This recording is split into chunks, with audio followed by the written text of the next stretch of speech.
Jio edu online class চ্যানেলে আমার সকল ছাত্রছাত্রীদের জানাই স্বাগত।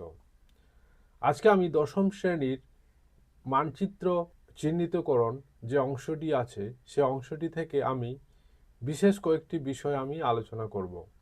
তোমাদের মাধ্যমিক পরীক্ষায় মানচিত্র চিহ্নিতকরণের জন্য 10 নাম্বার থাকে, আর এই 10 নাম্বারে 10-এ 10 পাওয়া খুবই সহজ।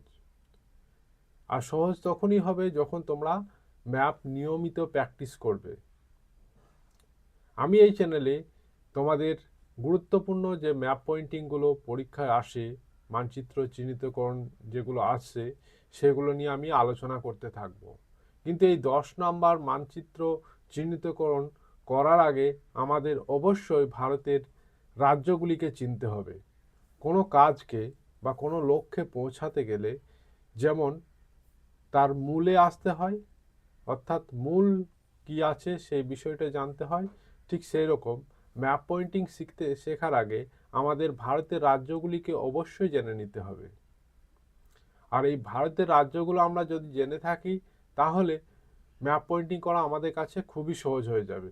কেননা ম্যাপ পয়েন্টিংয়ে দেওয়া থাকে কোনো নদী, কোনো হ্রদ, কোনো শিল্পাঞ্চল, কোনো খনিজ অঞ্চল বা কোনো মৃত্তিকা অঞ্চল। তাহলে এই সমস্ত স্থানগুলো আমরা তখনই চিহ্নিত করতে পারবো যদি ভারতের রাজ্যগুলিকে চিনে থাকি।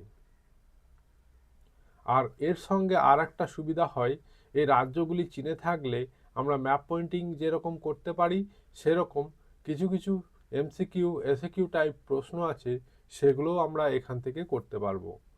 তাই ম্যাপ পয়েন্টিং করার আগে আমরা আজকে রাজ্যগুলিকে একবার জেনে নেব, তারপর গুরুত্বপূর্ণ ম্যাপ পয়েন্টিংগুলো আমরা এই চ্যানেলেই আলোচনা করব। যাদের ভালো লাগবে চ্যানেলটিকে সাবস্ক্রাইব করে নেবে। চলো এখন ভারতের রাজ্যগুলিকে দেখে নিই। যদি পারো একটা ম্যাপ বের করে আমার সঙ্গে প্র্যাকটিস করতেও পারো, তাহলে আরও তোমাদের মনে থাকবে। মানচিত্রের একদম উপরে আছে এখানটায় লাদাখ, এখানে লিখে দিলাম এই অংশটুকু হচ্ছে লাদাখ। তারপর বাম দিকে আছে জম্মু ও কাশ্মীর।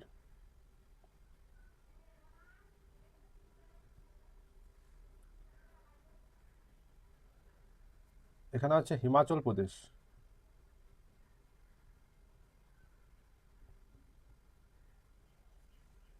বাম দিকে আছে পাঞ্জাব।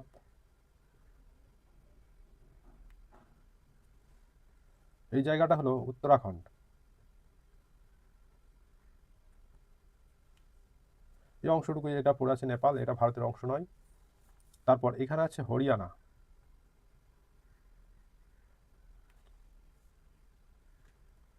আর এই যে জায়গাটা দেখছো এটা হচ্ছে দিল্লি। এই অংশটা হচ্ছে দিল্লি, বাইরে দেখিয়ে দিলাম এই জায়গাটা দিল্লি। এইটুকু যে অংশটা দেখতে পাচ্ছ এটা হচ্ছে দিল্লি। তারপর আছে রাজস্থান।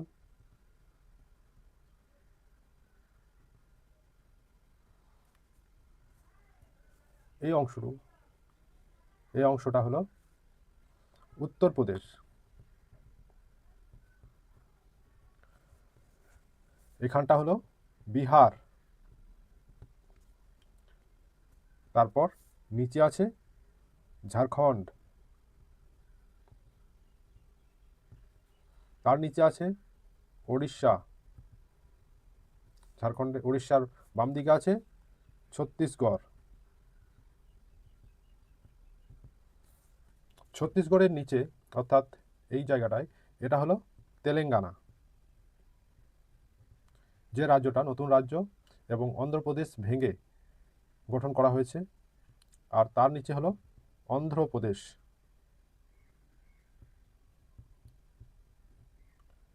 এটা হলো অন্ধ্রপ্রদেশ। অন্ধ্রপ্রদেশের নিচে হলো তামিলনাড়ু।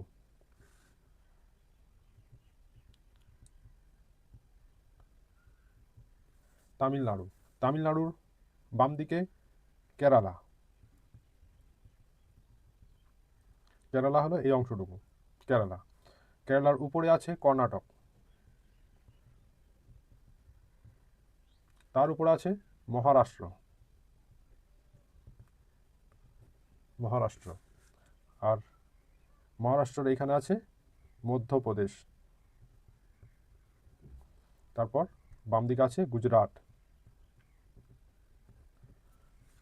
এবার চলে আসি এই অংশটুকু, উত্তর পূর্ব ভারত। এখানটায় আছে পশ্চিমবঙ্গ। পশ্চিমবঙ্গ এই অংশটুকু দেখতে পাচ্ছ, এই অংশটুকু হলো পশ্চিমবঙ্গ। তারপর এই উপরে আছে সিকিম। সিকিম। তারপর এই জায়গাটা দেখতে পাচ্ছ, এই অংশটুকু, এটা হলো অসম। অসমের উপরে আছে অরুণাচল প্রদেশ।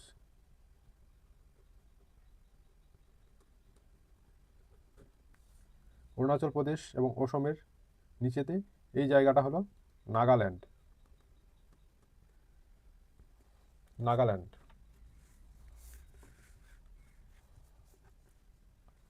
তারপর নাগাল্যান্ডের নিচে আছে মণিপুর। মণিপুর। তারও নিচে আছে মিজোরাম।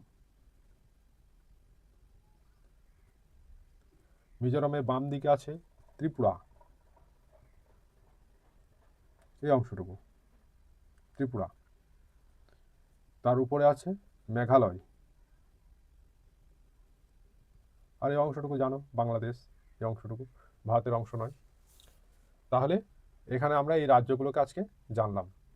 পরবর্তীতে আমরা এই রাজ্যের বিভিন্ন অংশের যে ম্যাপ পয়েন্টিং যেটা পরীক্ষায় আসে, এটা তো আমি ভিতটাকে শক্ত করার জন্য রাজ্যগুলোকে জানালাম। এবার আমরা যে মাধ্যমিকে 10 নম্বরের প্রশ্ন আসে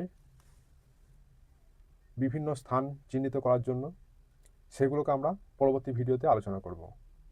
এই ভিডিওটা ভালো করে দেখবে এবং নিজেরা প্র্যাকটিস করবে, তাহলে রাজ্যগুলোকেও জানতে পারবে এবং পরীক্ষার সময় আরও সুবিধা হবে। যে কোনো প্রশ্নের উত্তর লেখার সময়, 5 নম্বরের প্রশ্ন উত্তর লেখার সময় এই ভারতের মানচিত্র এঁকে সেই জায়গাটা চিহ্নিত করতে তোমাদের সুবিধা হবে।